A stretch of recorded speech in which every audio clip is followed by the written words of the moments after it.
펀드가 설정이 된다라고 가정을 하면 어떤 섹터를 사시겠습니까?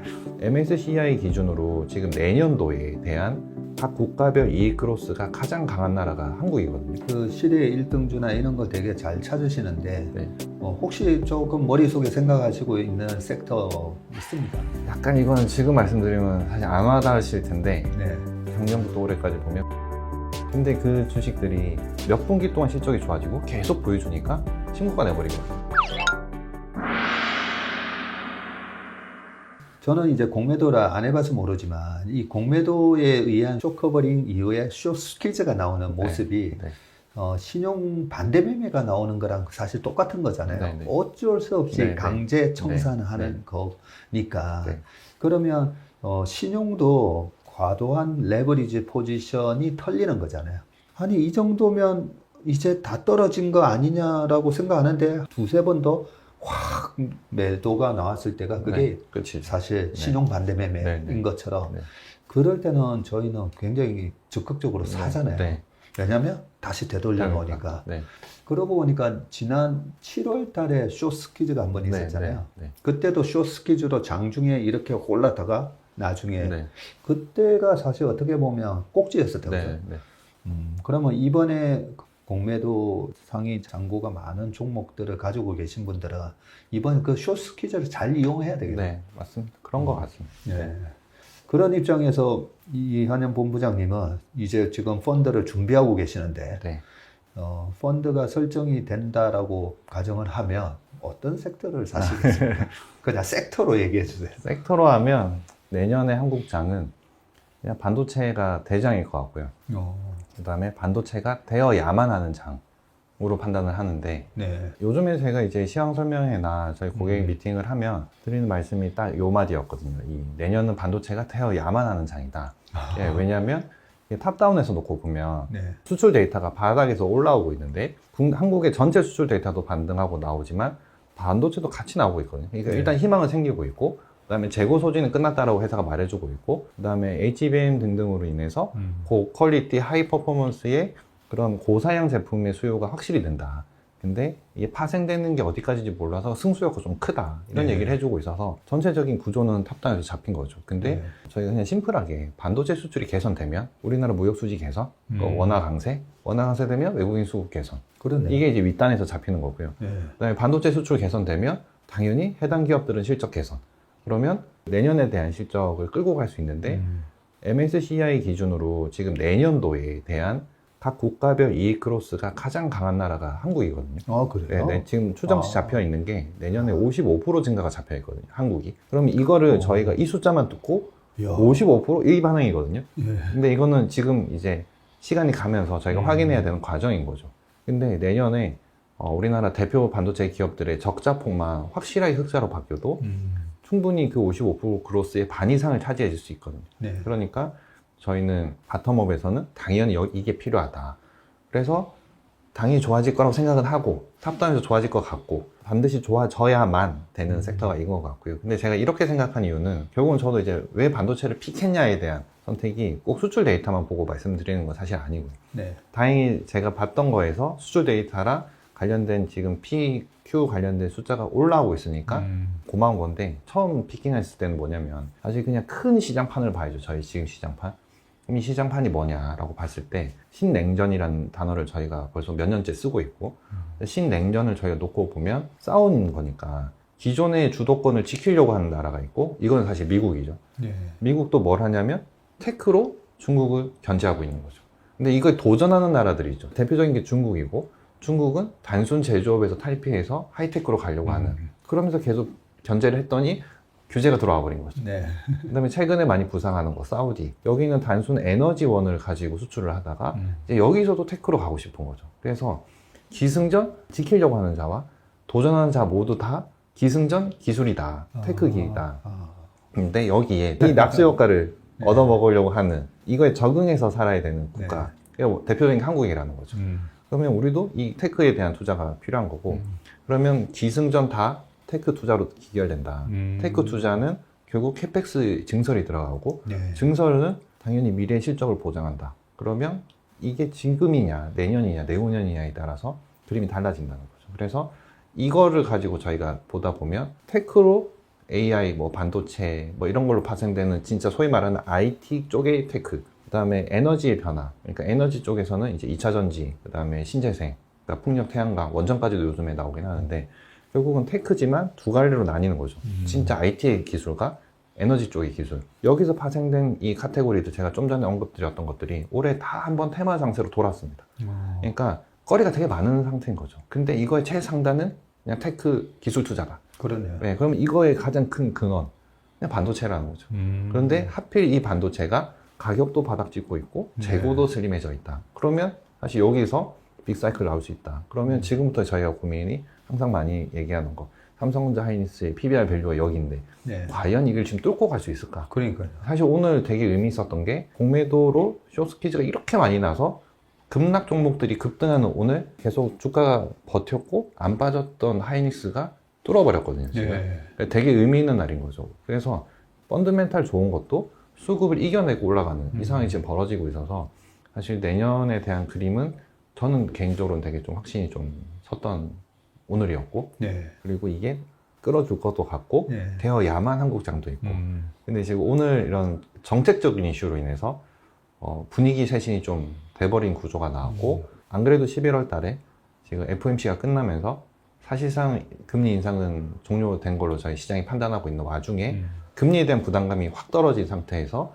테크 기업에 대한 펀더멘탈을 보려고 하는 와중에 일단 먼저 수급이 먼저 붙었고 네. 그런데 지표들이 지금 개선되고 있기 때문에 어쩌면 저 개인적으로는 양도세 이슈가 끝나고 12월 말 그다음에 네. 내년 연초장을 봤던 게 한 달 정도 좀 빨라진 건 아닌가 뭐 그 정도까지도 생각 들게 하는 오늘이었습니다. 예. 양도세 이슈는 바로 요 다음 질문에 질문을 드릴게요. 제가 이한용 본부장 때문에 네. 이 양도세 이슈가 얼마나 시장에 영향을 주는지 네. 예전에 제가 배운 게 있어서 그 질문은 바로 드리고 네. 그럼에도 불구하고 이 삼성전자에 대해서 최근에 하이투자의 이제 송명석 연구원은 네. 목표가를 77,000원으로 네. 예전에 9만 원인가 9만 5천 원이었는데 최근에 나온 리포트에서 목표가 77,000원으로 내리고 네. 바이는 유지했지만 네, 네. 그래도 9만 원대에서 77,000원으로 네. 목표가 낮추면 네. 그건 어떻게 보면 셀 네. 리포트나 예. 마찬가지거든요. 네, 네. 그리고 뭐 7만 원에서 77,000원 뭐 10% 먹자고 우리가 네, 주식 네. 투자하는 거 그거 아니잖아요. 아니죠. 네. 그런 상황에 대해서는 좀 어떻게 보세요? 증권사 레포트의 목표가는 증권사도 뭐 어떤 요인들이 좀 바뀌면 목표가를 무조건 바꿔야 되는 이슈들이 있어서 뭐 그 이슈에 걸린 거 아닌가라는 생각을 좀 하고 있고 그 다음에 또 보면 사실 지금 제일 극렬하게 서로 시장에서 싸우는 게 삼성전자 파와 하이닉스 파가 이제 요즘 좀 갈리고 있기 때문에 네. 하이닉스 파로 선택하신 거 아닌가 생각은 하고 있습니다. 그래서 저는 사실은 전략을 가지고 매매를 하는, 대응하는 사람인 거지, 펀더멘탈리 애널리스트 분들처럼 분석하는 사람은 아니기 때문에 분석의 깊이는 사실은 위원님들이 훨씬 높으실 거지만 사실 그런 일적인 면이 조금 있지 않았을까라는 추론인 거죠. 예. 추론하고 그다음에 사실 그 목표가는 사실 크게는 의미는 없다. 지금부터는 결국은 목표가를 보고 저희가 투자하는 건 아니고 저희의 판단이 지금부터 아까 말씀드렸던 그런 로직으로 새롭게 밸류에이션 뚫고 갈 수 있을까? 근데 생각해보면 실적, 그다음에 밸류에이션, 그다음에 모멘텀인데 실적은 개선된다라고 하고 있고 실제 3분기 실적이 바닥인 것처럼 보이고 그다음에 밸류에이션 그렇게 비싸지 않고 근데 물론 이제 과거의 밴드로 봤을 때는 상단쯤에 왔다라는 게 지금 저항선인 거죠.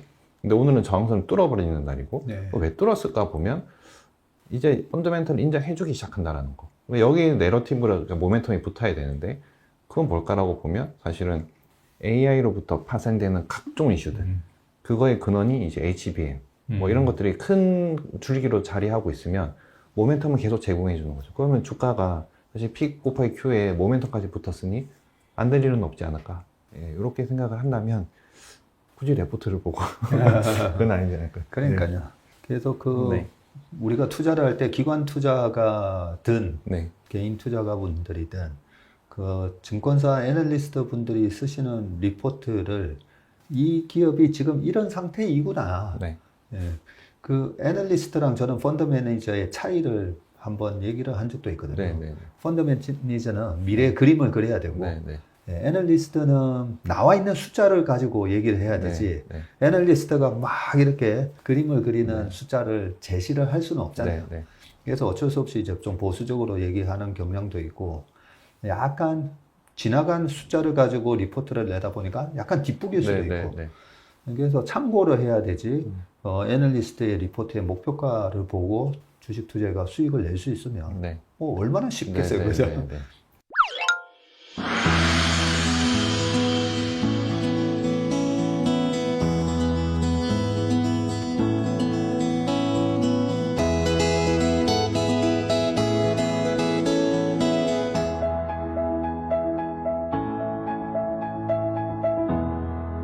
이한영 본부장님이 그 뒤에서 가시기 전부터 거기 있었던 본부장으로부터 제가 얘기를 들었었거든요. 옛날에 2005년, 6년, 7년, 2011년 뭐 이럴 때도 1인당 100억 이상 대주주 양도세 기준이 되는 금액이 100억 이상일 때도 연말만 되면 주식을 팔았다고 그래요. 그 다음에 50억, 그 다음에 뭐 40억, 25억 이러다가 지금은 직계 좀비속이 아니라 작년 연말에 1인당 10억 이상. 그래서 사람들이 아니 한 사람이 10억 이상 갖고 있는 사람이 몇 명 된다고 이런 얘기를 했지만 실제로 한 명이 10억 이상 들고 있는 경우가 꽤 많다고 들었거든요. 실제로 운용하실 때도 그런 고객이 계셨습니까? 일단 사모펀드는 펀드 가입 조건 자체가 최소 3억이고 그 다음에 저희도 보면 그 이상의 금액들이 꽤 많기 때문에 사실 맞는 걸로 알고 있습니다. 그러고 보니까 작년 연말에는 이제 뭐 직계 좀비속이 아니고 1인당 10억이다 라고 하기 전에는 사실 사모펀드에 들어가 있는 주식도 합산하라고 제가 알고 있었어요. 그렇죠. 그 해당 종목이 좀 클 경우에는 합산을 해야 되는. 근데 그게 일일이 다 찾을 수는 없지만 정말 국세청에서 이번에 세수 확보를 위해서 눈에 불을 켜고 한다고 하면 어쩔 수 없는 거거든요. 사모펀드 내에 있는 주식도 합산한다고 돼 있기 때문에 그런 게 무서워서 사모펀드에서도 주식을 좀 많이 가지고 계시는 고객 같은 경우에는 주식 팔고 저희 같은 경우에도 개인 고객분들 삼성전자 같은 거는 있잖아요. 꼭 여쭤봤어요. 혹시 부인이나 직계 좀비 속으로 삼성전자 혹시 가지고 계신 거 아니냐 여쭤보고 아니면 찜찜하면 그냥 일단 다 팔았다가 다시 샀거든요. 이런 이슈가 우리나라 시장의 그 변동성을 좀 야기하는 이슈인 것 같아요. 맞습니다. 그게 결국은 인위적인 매매를 그 하루를 피하기 위해 발생시키는 거라서 그게 사실 누구를 위한 그 매매인지 사실 모를. 근데 결국은 세금을 피하기 위해서는 그냥 끊고 가는 게 제일 깔끔하니까. 그래서 사실 연말에 아까 저도 양도세 이슈가 끝나고 나서 시장이 있을 거라 생각했던 것 자체가 결국 우리는 이제 어쩔 수 없이 날짜가 정해진 그날에 맞춰서 끊고 가는 매매가 발생할 수밖에 없으니까 굳이 무리해서 그걸 알면서도 저희가 롱으로 대응할 필요는 없기 때문에 그래서 그게 좀 보면 되게 좀 아쉬운 부분이죠. 매매하는 입장에서. 왜냐면 그냥 장기로 계속 들고 가도 되는 주식을 굳이 그 해당 이슈 때문에. 그리고 사실 10억이라는 금액이 사실 큰 금액이지만 또 시대상을 좀 반영을 좀 해줘야 되니까 저희도 고객분들도 사실 그런 고객분들이 꽤 많거든요. 그게 뭐 우리나라 인구에서 뭐 몇 프로 차지할지 모르겠지만 금융시장 내에서 미치는 영향은 임팩트가 있기 때문에 그럼 그게 그분들을 제어하려고 했던 게 전체 다수를 다 건드리는 이슈가 발생하기 때문에 그거는 사실은 세금 이슈에 있어서는 뭐 사실 벌었으면 내야 되는 건 당연한 건데 그게 좀 파생된 다른 영향으로 아무 상관없는 분들한테도 영향을 미친다라는 측면에서는 뭐 이게 좋은 취지로 시작됐으나 결과값이 나쁜 약간 그런 느낌이라고 이제 판단이 되죠. 사실 그 모두가 주식을 투자해서 발생한 양도 차익에 대해서 세금을 내야 된다.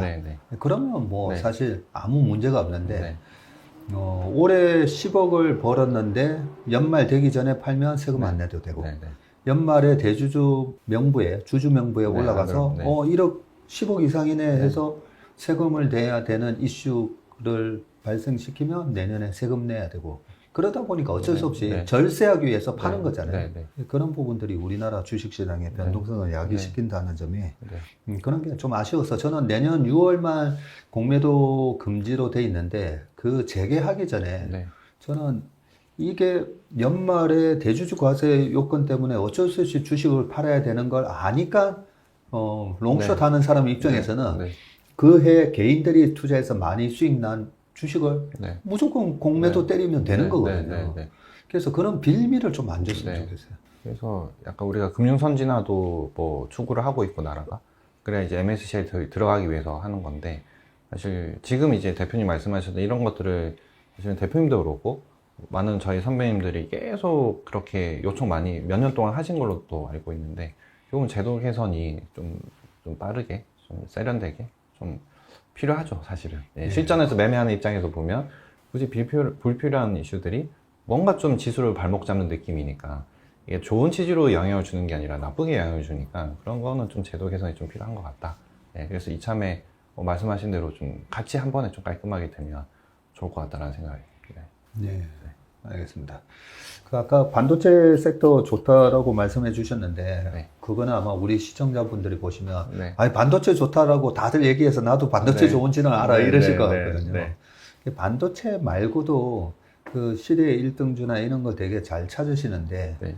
혹시 조금 머릿속에 생각하시고 있는 섹터 있습니다? 약간 이건 지금 말씀드리면 사실 안 와닿으실 텐데 네. 사실 제조업 지표 보면 다 괜찮거든요. 그러니까 네. 미국 쪽 제조업 지표도 뭐 어떻게 보면 투자 사이클이 시작됐다 할 정도로 설비 투자 계속 늘고 있고 네. 그 말인즉슨 공장을 지었고 그다음에 공장 내에 기계를 넣고 있다인 거고요. 그러면 미국에서 투자가 되면 당연히 이 제조업 설비를 만들어 줘야 되고 기계를 만들어야 되는 나머지 제조업들도 같이 좋아진다라는 게 한 축이 있고 네. 또 다른 거는 사실은 최근에 좀 변한데 중국에서 1조 원을 풀면서 2년 동안 5천 위안씩 해서 네. 그 지원책이 나오기 시작했거든요. 네. 더 이상 이제 관가하지 않는다라는 거고 이 와중에 유가가 하향 안정화 좀 돼서 지금 최근에 한 80불까지 좀 내려와 있으니까 네. 유가가 안정화돼 있는데 중국 모멘텀이 있고 그다음에 미국이나 선진국 중심으로 이런 시설 투자 수요 사이클이 발생하면 과거에 저희가 저 대리 시절 그때 했던 저희가 뭐 제조업체들 그러니까 소위 말하는 소재 산업재 시크리컬 업체들 예. 그래서 직관적으로 유가 하락인데 중국 개선 그러면 예. 화학주 약간 이런 그림이 나오죠. 예. 네, 그래서 내년에는 반도체도 반도체지만 전통 제조업을 좀 보고 있어야 된다. 네, 그 생각을 좀 하고 있습니다. 근데 전통 제조업이라고 해서 재미없다라고 할 필요도 없는 게 네. 최근에 특히 올해 작년부터 올해까지 보면 변압기 진짜 그렇죠. 진짜 저희한테는 이게 전통의 산업 중에 전통 제조업 중에 하나거든요. 네. 근데 그 주식들이 실적이 계속 꾸준히 좋아졌고 네. 근데 이 주식들은 저희가 수주 공시도 안 해요. 왜냐하면 너무 다발적으로 되게 많은 소액의 수주들이 모아져서 지금의 실적을 만드는 비즈니스인데 그러니까 매출액 대비 몇 프로 그냥 큰 수주의 사이즈의 수주를 발표 안 함에도 불구하고 몇 분기 동안 실적이 좋아지고 계속 보여주니까 신고가 내버리거든요. 그렇네요. 네, 근데 저게 뭐 성장 산업이냐 그냥 우리가 아는 신기술이냐 아니잖아요. 그냥 아니죠. 변압기잖아요. 전봇대 가는 전압기인 거죠. 그러니까 그런 사이클이 충분히 증명을 해줬기 때문에 내년에 다른 제조업 사이클 어디서 어떤 산업에서 뭐가 나올지 모른다. 근데 탑다운상 제가 볼 때 미국 지표들이나 중국 지표들도 하나는 좋은 걸 유지하고 있고 하나는 바닥에서 돌고 있는데 수급도 어느 정도 다 리밸런싱이 돼 있고 그다음 이 산업들이 신규 진입자가 없는 사이클이기 때문에 그러면 뭔가가 좀 맞아 떨어졌을 때 절대 가격 측면에서 주가가 먼저 반응을 하면 소위 말하는 주의 환기가 되겠죠. 얘가 올랐네? 근데 아예 뭐 일회성일 거야. 그러다 시간이 지나다 보면 진짜 사이클 다시 오나? 라는 고민이 들 거고 근데 이건 저도 지금 확신은 없지만 이게 내년에 저희가 그래도 계속 보고 있어야 된다. 전통 제조업을. 네, 그렇게 말씀드립니다. 그러고 보니까 이번 10월 달 시장이 되게 안 좋았었거든요. 네. 10월 달에 코스닥이 12.5%나 빠졌고 네. 코스피도 좀 많이 빠졌잖아요. 그런 와중에 저 같은 경우는 이제 11월부터 또 내년 5월 달까지 이 할로윈 전략이 또 먹히는 장이라고 생각해서 뭘 사야 되느냐 보면서 결국 10월 이 약세장에 잘 버티는 애들 자꾸만 머리를 들려고 하는 애들 그게 뭔가 이렇게 보는데 방금 얘기하셨던 화학주가 네, 네. 되게 강했거든요. 예, 그런 걸 보면서도 화학이 왜 저러지? 우리는 항상 머리를 네. 좀 맑게 비우고 네. 봐야 되니까 거기서 중국의 PPI가 네, 7월 달에 바닥 찍고 이렇게 맞습니다. 돌아서고 네, 네, 있었잖아요. 네, 네. 그리고 미국의 ISM 제조 PMI가 최근에 약간 이제 꺾이긴 했어도 서비스 PMI나 제조 PMI도 계속 괜찮- 이제 바닥 치고 네. 돌아서는 네, 느낌이고 네. 그랬을 때는 이거 시클리컬도 사실 못 먹으면 되게 네, 네. 아프잖아요. 그리고 시클이라서 움직일 때 세게 움직여버려요. 세게 움직이니까. 네, 보통 올라가면 예전에 뭐 대표적인 시클리컬 롯데케미칼 같은 경우 뭐 12만 원에서 한 40만 원 가버리니까 네, 그리고 밑에 대한유화부터 금호석유 등등 회사들이 네. 올라갈 때는 두세 배가 그냥 무섭습니다. 그러니까 안 그래도 그쪽을 유심히 보고는 있거든요. 그런 측면에서 지금 탑다운으로 보면 시클리컬도 네. 자세히 봐야 되고 네. 네. 근데 그걸 갖다가 우리가 좀 수상하다라고만 생각하지 미리 너무 예단하고 살 필요는 없는데 그죠? 네, 네. 근데 지금 장을 다들 저희가 한 몇 달 동안 너무 힘들었던 게 안 네. 좋은 것만 너무 많이 봤거든요. 그러니까 금리도 계속 올릴 것 같고 이 높은 레벨에서 안 빠질 것 같고 네. 갑자기 전쟁을 하는데 진짜 전쟁을 해버리고 전쟁도 화해를 안 해버리고 그런 와중에서 금리가 또 오르기 시작하고 유가도 네. 올라버리고 이러니까 그러네요. 너무 안 좋은 것들이 다 있다가 근데 계속 이제 그래서 저희가 계속 공부를 해놓고 있어야 되는 게 그럼 이 안개가 거쳐버렸을 때 드러날 게 뭘까? 그러면 지표들이 올라오는 것들이 분명히 있는데 그럼 이거 언제쯤에 좋은 걸 좋게 해석해 줄까에 대한 판단을 저희가 계속 해놓고 있어야 되고 그게 이제 내년장을 저희가 준비하는 입장에서는 네. 그걸 계속 찾아보고 그다음에 그거의 대장주가 뭘까? 이게 저희가 전략 짜는 입장에서 이제 대응 전략인 거니까 이제 그런 것들을 계속 체크하고 그다음에 준비하고 그게 이제 결국은 지금 이 어지러운 장에서 대응법이지 않을까 싶습니다. 그게 너무 시세 왔다 갔다 하고 안 좋은 것만 보고 안 좋다 그럼 지금 주식하면 안 돼 이지만 안 좋기 때문에 주가는 빠져 있는 거거든요. 네. 빠져 있을 때 좋은 모멘텀 나오면 가격 매력을 제공하니까 그때부터 사들어 가야 되는 장이 맞다라고 보여지고 저도 사실 단기로는 11월 1일 날 FOMC 보고 판단하고 17일 날 연방정부 셧다운까지 봐야 되니까 싸우고 있을 텐데 쉽게 합의 안 볼 것 같고 연말에 우리 양도세 이슈 있으니까 그때까지 시간 걸리겠다 생각했다가 갑자기 뒤집는 이슈들이 지금 나오기 시작하니까 그리고 지금 이 와중에 또 주말 사이에 공매도 이슈도 있었지만 11월 15일에서 17일 사이에 에이펙 정상회담이 있는데 미중 정상 만난다라고 얘기하잖아요. 예. 뭐라도 나오면 뭐라도 나오면 지금 근데 양쪽 다 리스크를 관리해야 되는 정상들이기 때문에 만나서 나쁜 얘기를 굳이 할 필요는 없고 안 만난다는 사람들이 만난다는 거 뭔가 그래도 좋은 얘기가 서로 합의가 봤다라는 거니까 그러면 위로 좀 방향을 잡아야 되지 않냐 이런 생각까지도 들게 하는 이벤트들이 지금 너무 막 정신없이 벌어지고 있는 장. 그렇네요. 내년에 바이든 대통령 4년 차니까 네. 어떻게든 내년 대선에서 또 재선을 해야 되는 입장이니까 네, 네. 굳이 여기서 에이펙 회담에서 뭔가 악화시키는 그런 네, 얘기를 할 할 필요가 이유가 없네요. 네. 그리고 시진핑 입장에서도 네. 또 5년 더 네. 연장을 한 상황에서 예, 예. 인민들이 중국 경기가 회복되고 있다. 네. 오죽하면 1조 달러 네, 그 맞아요. 1조 위안. 1조 위안 네. 국채까지 찍었는데 네. 그런 부분을 보면 이번에 만나서 악수하면서 좀 건설적인 얘기를 네, 할 네. 가능성이 높겠네요. 네. 그리고 지금 안 만나면 내년에 만날 타이밍이 없습니다. 왜냐하면 내년 1월에 대만 총통 선거가 있고, 그다음에 2024년부터 미국 대선 레이스가 들어가니까 지금 만나줘야 되는 거죠. 그러니까 이게 다 저희가 스케줄을 보고 짜고 이거에 맞는 예측. 예. 그래서 그냥 시세를 보고 판단하지 말고 주식을. 그러니까 예측하고 물론 이 예측이 틀릴 수도 있지만 그래도 이 예측을 확률적으로 높여가는 과정을 계속 저희가 거쳐가는 게 저희 업이고 예. 그다음에 이제 대표님도 이런 방송이나 이런 걸로 계속 저희한테 끊임없는 질문을 주시는 게 결국은 저희가 이게 방법론적인 걸 찾아가는 과정인 거거든요. 네. 답이 이거다 해서 제가 뭐 반도체 좋아 보입니다라고 해서 이 반도체 답이라는 게 아니라 저도 좀 계속 장황하게 설명드렸던 게 나는 이런 이유로 탑다운 바텀업에서 이게 좋아 보여서 저는 반도체입니다라는 걸 말씀드리고 그렇죠. 요러한 지표들을 봤더니 어쩌면 제조업 사이클이 올 수도 있을 것 같아서 다크호스로 과학주를 봅시다 라고 얘기하는 거고 이제 요 과정들 이 방법론적인 거 이게 사실 방송으로 전달이 어느 정도 될지 모르겠지만 이제 그런 것들이 잘 전달됐으면 좀 좋겠다라는 생각도 있고 예. 네, 너무 공매도에만 현혹되지 마시고 알겠습니다. 네. 마지막 한 질문만 더 할게요. 좀 전에 이제 내년 1월에 대만 총통 선거가 네. 있다고 네. 하셨으니까 내년 1월 그리고 우리는 내년 4월이고 뭐 총선 때문에 사실 공매도 네. 금지에 관한 아, 그런 것도 아마 네. 정치적으로 좀 얽혀서 나온 것 같긴 한데 네. 그리고 내년 11월 달에는 미국 대선. 네. 네. 그 이 선거가 주식 시장에 영향을 미치는 거 그런 부분도 우리가 그 신경은 쓰지 않고 싶지만 그래도 거기에 대한 그림은 그리고 있잖아요. 네. 어떤 그림을 그리고 계세요? 일단 저는 정치 이슈는 예측하지 말자. 네. 그냥 결과 보고 대응만 하자. 이게 철저하게 원칙이고요. 네. 네, 두 번째는 그럼에도 저희는 스케줄을 아니까 네.